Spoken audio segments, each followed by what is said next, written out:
Guys, welcome back to my channel. This is chapter 57, Out in the Cold. We're getting started now.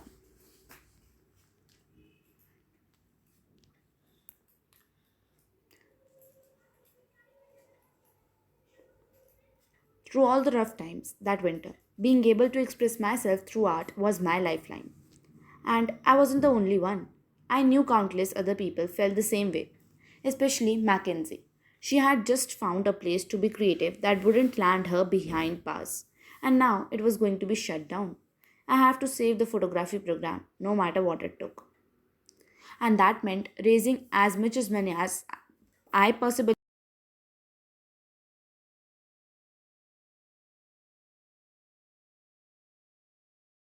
expecting him to respond in the dead of the night. Mason, I'm so stressed. I need to take the perfect picture, but that's easier than said than done. Well, I flopped back in my bed, defeated, but then my phone buzzed. Lol, I can't sleep either. Maybe you should ask yourself, what exactly is the perfect picture? A shot that's stunning on a technical level, something with an emotional impact. I think that's what's really missing from my photos. I need to take a picture that evokes a visceral feeling to people. That makes sense. Otherwise, it's like, nice pic. So what? Yeah. I really want to shoot something that makes people stop in their tracks and go, wow, I may have an idea. Murphy's Beach is only a few hours away and it has a killer view at sunrise.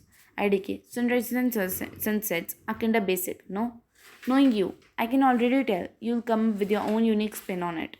Ready for the trip to the beach? Now, it's the middle of the night. Yeah, and you only have 2 days left before the auction. There's no time to spare. We are both awake anyway. Wait outside, I'll pick you up. The fact that Mason would drive me up the coast at the crack of dawn for a single picture made my heart swell. Of course, I had go, but I had to sneak out of the house first. As long as I made it out without waking my dad up, I had be back long before he got up in the morning. Mac does this all the time. I just gotta make it out the front door and I'm golden. When the lights flicked on, I froze as a familiar voice sounded behind me. Busted. Wow, I never get to do this to you. Mac, you scared the crap out of me. I thought you were dad. Don't worry, he's sleeping like a log upstairs. Where were you going in the middle of the night? Mason's helping me get a photo for the silent auction. Her smug smile melted away, and my fierce babysitter rolled her eyes. Only you two would be sneaking out to do homework. Get something good, okay? I'll be bored to death if I have to go without you and photography club next year. Think you can cover for me with that in case he notices I'm gone. What else are sisters for? Well, I don't trust her after the night she left. I rushed outside to find Mason already leaning against his car and driveway waiting. Hey, gorgeous. He lifted me into a hug, squeezing tight as I breathed in his cologne.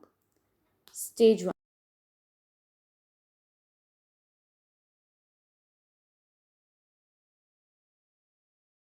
Around us slept, we cruised through the empty roads. I snuck glances at Mason as he drove. The blue tint of the dashboard lit up his face, casting shadows across his gentle cheekbones, soft lips, and strong jaw. Sensing my gaze, Mason's eyes flicked over to me, and he smiled my favorite smile. It's been forever since we have been to this beach together. We were just kids. In the dark, his fingers found mine, and my heart leapt into over the driveway. Yeah, I remember. Mark was just a baby, and I barely knew how to swim. Discovered the joys of s'mores. You picked it up pretty quickly, though. You were a regular fish by the end of the summer.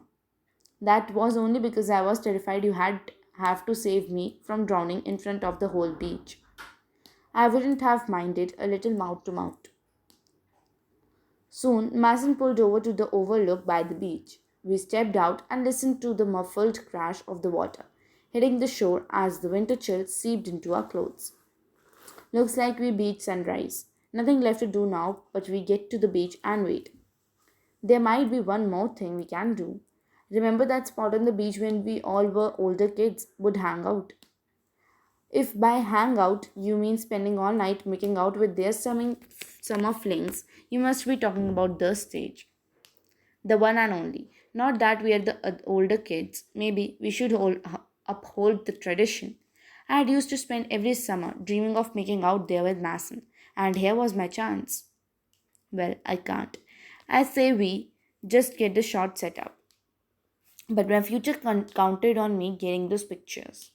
Sunrise can come on kinda quickly, and I want to make sure we get what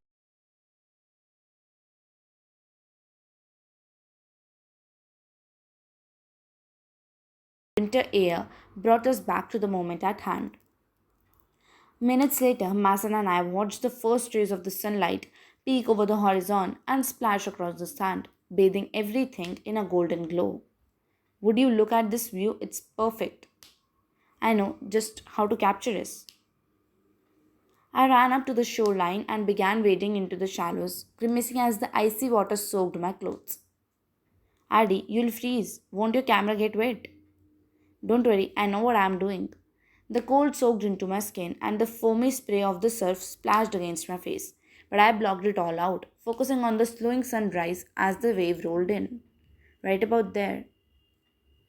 The flash mingled with the sun rays, reflecting against the water and capturing each dazzling droplet as it hung in the mid air. Wow, it just looking nice. Yes, I captured it just in time. Mason, I think I got it. Look. I waded back to the shore shivering, and Mason quickly wrapped a towel around me as I showed him the shot. Addy, you're crazy. I guess that's the key to being a true artist. That was exhilarating. I feel so alive. As I dried off my damp camera, making sure it was still operational, Mason's phone buzzed. Oh no. What's wrong? Without a word, Mason tilted the screen in my direction.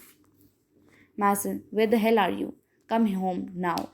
Well, Mason is caught now, and I think I will be caught too. But this was chapter 57 for you all, and I will bring chapter 58 soon enough. Thanks. Bye till then.